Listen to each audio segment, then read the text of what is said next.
Okay, this is it. We are getting down to the very last step of pre-production, getting ready to go to that tech scout, getting ready to impart all the information that you've learned from the director, from the production company. You've spoken to your keys about certain ideas and certain plans that you had for this particular job.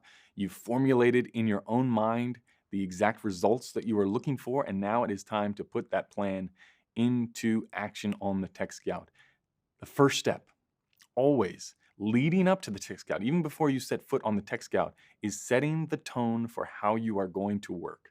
If you're working with new crew, they need to understand the level of expectations that you have of them. How detailed are you going to get? How nuanced are you going to get? How are you going to operate the set? Are you going to be frantic? Are you going to be panicked? Are you going to be anxious? Are you going to withhold details until the very last second and then spew it on people and expect them to perform at their best? Right? You need to set the tone in your communication with the crew, in your communication with the production, so that they have an understanding of what is going to happen on the production. The earlier you can do that, the better your results are going to be. So setting the tone is absolutely paramount. And the easiest way to do that, the easiest way to be taken seriously and to be understood by the crew around you is to come into this tech scout as prepared as possible. That means you know all of the locations. If you haven't been to them yourself, you've extensively reviewed the photos. You've matched up the photos with the storyboard so you can say, okay, in this particular spot, this is what I want. You're prepared by having spoken to the director and the producer and the production company, knowing the budget level and how much time and what resources you're going to have access to. You've chosen the right team. You've chosen the right gaffer, the right grip, the right first for the job, the right DIT. All those things have lined up.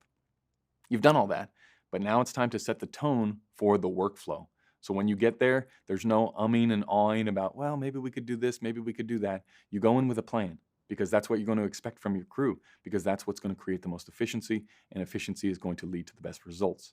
Especially as you get better at the creative side of things, of coming up with creative solutions, and as your management skills increase, you're going to see those results start to snowball, and they get bigger and bigger and faster and faster. And all of a sudden, the thing that you're coming up with in your head in pre-production actually gets done on the day. And that's when the fun really begins. So the key thing about this stage is, for the tech scout, set the tone with how you want to work. Go in prepared.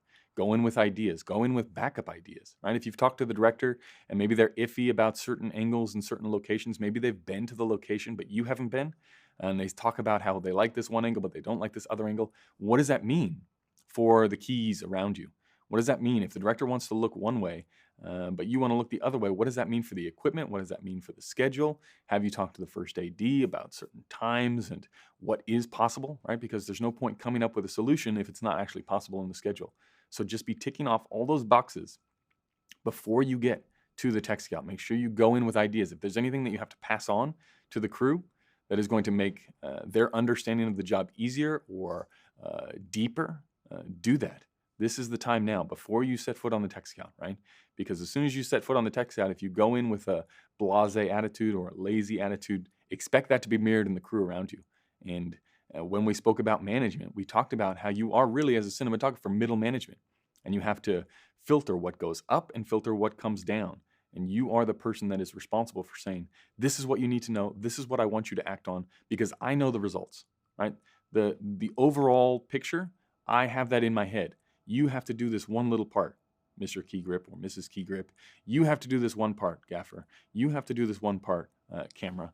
And as you do that, you're going to start to see, okay, I see what's going on here. All these pieces are coming together. And the more information you can arm those around you with, the greater the likelihood is that it's all going to come off, because they have their talents, right? Your crew, if you've crewed up properly, and if you've crewed up to match the director's expectations, they're going to be able to elevate the game armed with the correct knowledge. So that's what this is all about. It's all about getting ready for the tech scout, being on the tech scout, how we can make little tiny increases in our workflow before and during the tech scout to really kick off production on the right foot and get results that we're after.